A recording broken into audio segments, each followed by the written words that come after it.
ABC Listen. Podcasts, radio, news, music and more. G'day, I'm Erin Park, host of the new podcast series Expanse, Nowhere Man. It's 1999 and a young American man's disappeared into the Great Sandy Desert on a mysterious personal quest. He's been missing a month and most people think he's dead. But can an American search team save the day?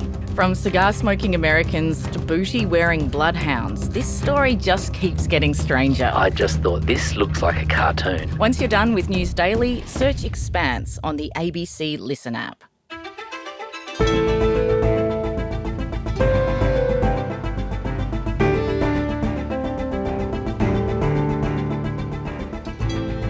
It was a protest the New South Wales government and police tried to stop, but couldn't. In the end, more than 100,000 protesters were permitted to walk across the Sydney Harbour Bridge, demanding an end to the war in Gaza. But should we be concerned that organisers had to fight for the right to hold the rally in the first place? Today, Associate Professor in Law at the University of South Australia, Sarah Moulds, on why it's becoming harder to protest. I'm Sam Hawley on Gadigal land in Sydney. This is ABC News Daily.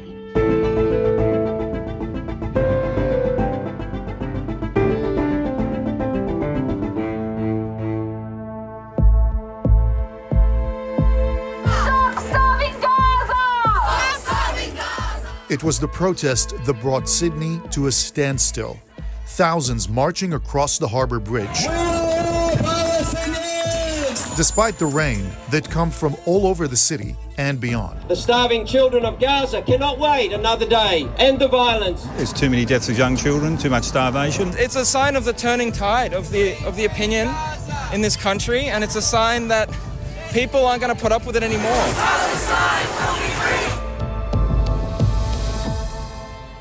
Sarah, when a pro-Palestinian group first proposed this march across the Harbour Bridge in Sydney about a week before it was to take place, the government and police were not happy, were they? No, they were looking for a way to stop the protest or to see whether the protest could happen in a different place. Yeah, so the New South Wales Police Acting Deputy Commissioner, Peter McKenna, he was saying that he was concerned about public safety and the disruption to motorists. We understand there is some angst at the moment about what's happening overseas. We understand and are sympathetic to that. But the New South Wales Police decision around this has to be first and foremost about public and police safety. We will not be facilitating that protest. Chris Minns, the New South Wales Premier, he opposed the protest, saying he could not allow Sydney to descend into chaos. To close down the Harbour Bridge, which has happened maybe 2 or 3 times in a decade, is a logistical and communications Everest. It's incredibly difficult to do. And I understand that some people say, look, it's easy, just shut down the bridge. It's not easy. Were they reasonable arguments at that time? I think they were reasonable arguments, but one of the things that's important to hold in mind is this concept that we have a common law right to communicate about political matters in Australia. That comes from our constitution, and the concept of the right of peaceful assembly is something we've signed up to at the international level.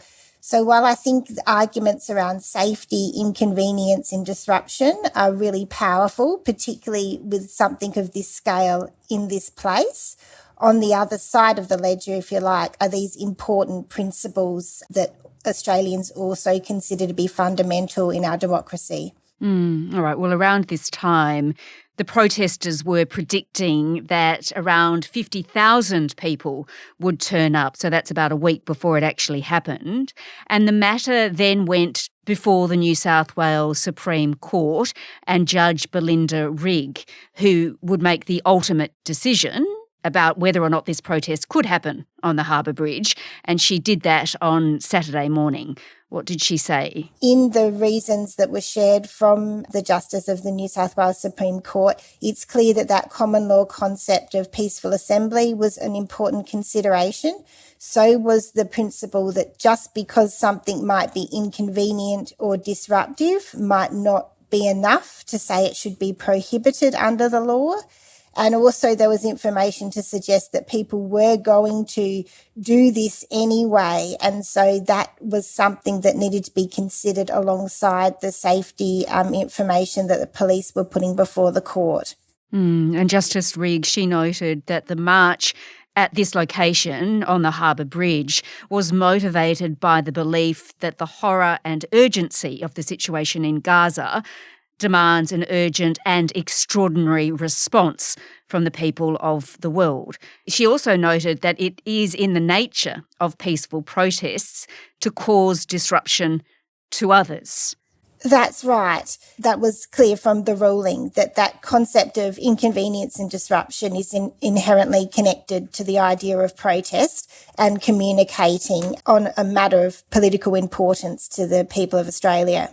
All right, so the judgment meant, of course, that the protest could go ahead and that the protesters would have immunity from being charged with what offences? Yes, so the immunity is quite limited. So the ruling meant that somebody was not going to be charged with an offence relating to unlawful assembly or obstructing a person, vehicle or public place.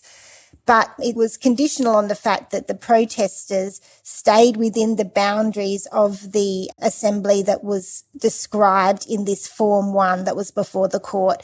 So the protest organisers had to put all that information together, share that with the police and the court, and if the communities involved stayed within the scope of that plan, they would be immune from those minor offences that I just described.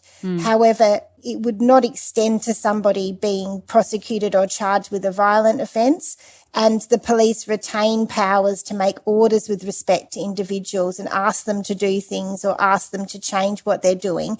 And a failure to comply with those kind of orders made by police could also potentially result in liability. So important immunity, but also limited.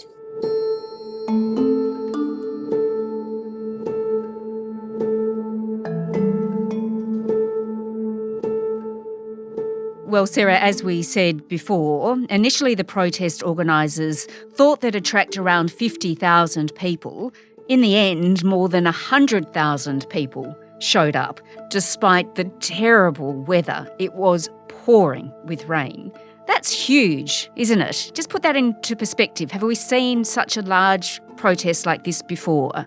I'm sure we have back in history, but in recent years, particularly in the years since these legal processes for handling protests have been involved in this way, this is a very, very significant number of people.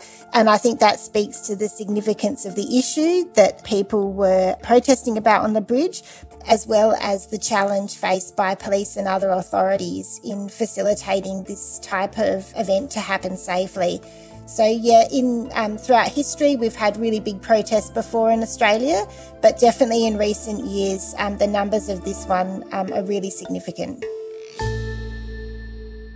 The Acting Assistant Commissioner, Adam Johnson, he described the situation on the bridge as intense and one of the most perilous he's ever been involved in. So I can honestly say in my 35 years of policing, that was a perilous situation. I've never seen a more perilous situation. I was honestly worried that we were going to have a major incident with potential loss of life.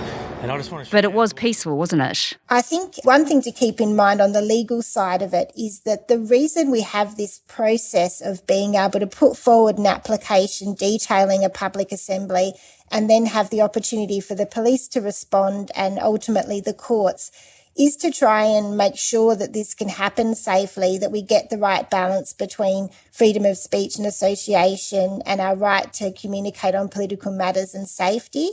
And so I think that it is really important to continue to encourage organisers of community events and public assemblies to put that information in the application and give the authorities time to respond. It was clear from the ruling in this case that this was important to get right. If there was a prohibition, there was a risk that people would protest anyway, and then you would lose that opportunity to create safety or have control over what might happen in and around the protest. With the oversight of the court, you can do this in a safe way, and it appears that it did have a safe result in this particular case, which is pretty extraordinary. Not many places around the world could have a protest of 90,000 people and result in safety for everybody. So that's something pretty significant as well.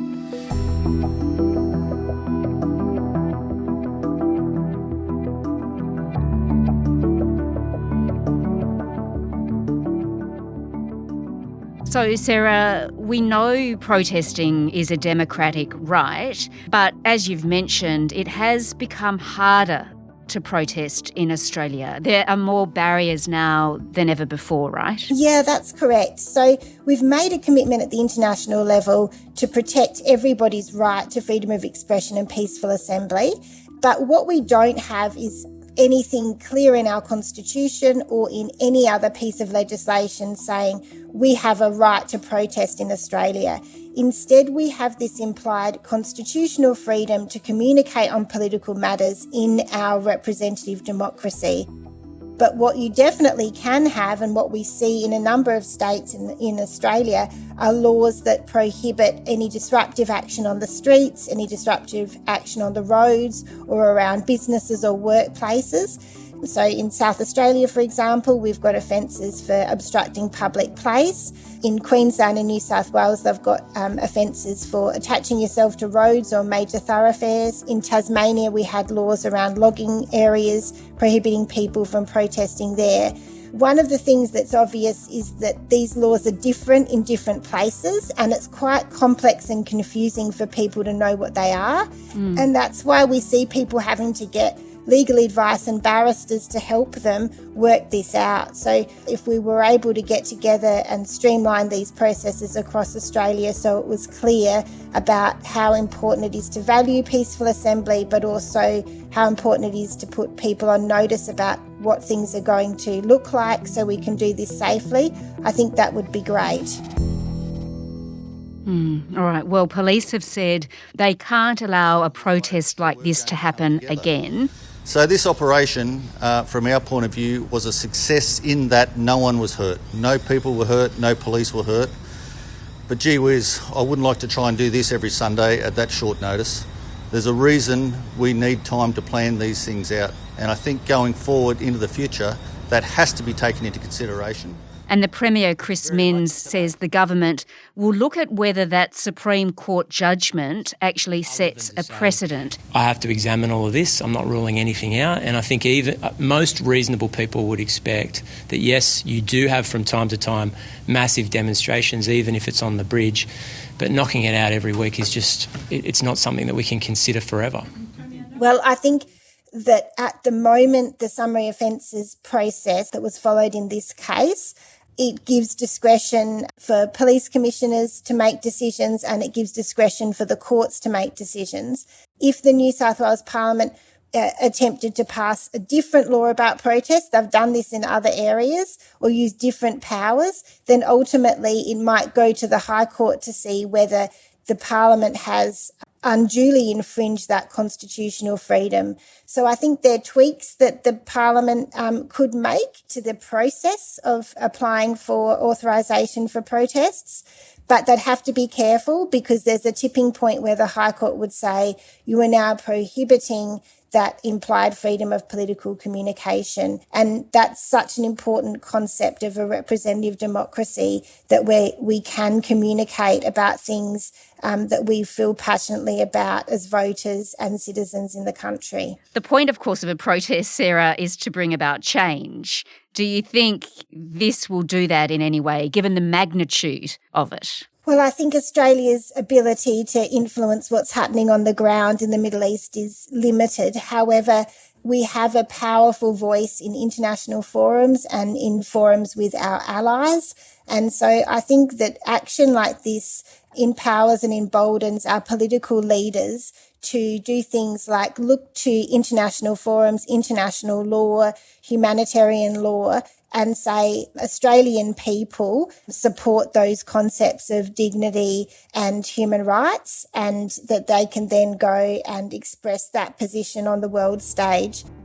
So I think the protesters would feel that they've done something historic in organising this event, sent a message across the world about what the people of Australia think, supported the elected representatives who are articulating their perspective on the world stage. And I think we should also be proud of our police and authorities, as I said, that have been able to organise a protest like this. It's probably an excellent sign of a healthy democracy that we can facilitate this kind of democratic expression in this way. Sarah Moulds is an Associate Professor in Law at the University of South Australia. This episode was produced by Sydney Peed and Cinnamon Nippard. Audio production by Sam Dunn. Our supervising producer is David Cody. I'm Sam Hawley. Thanks for listening.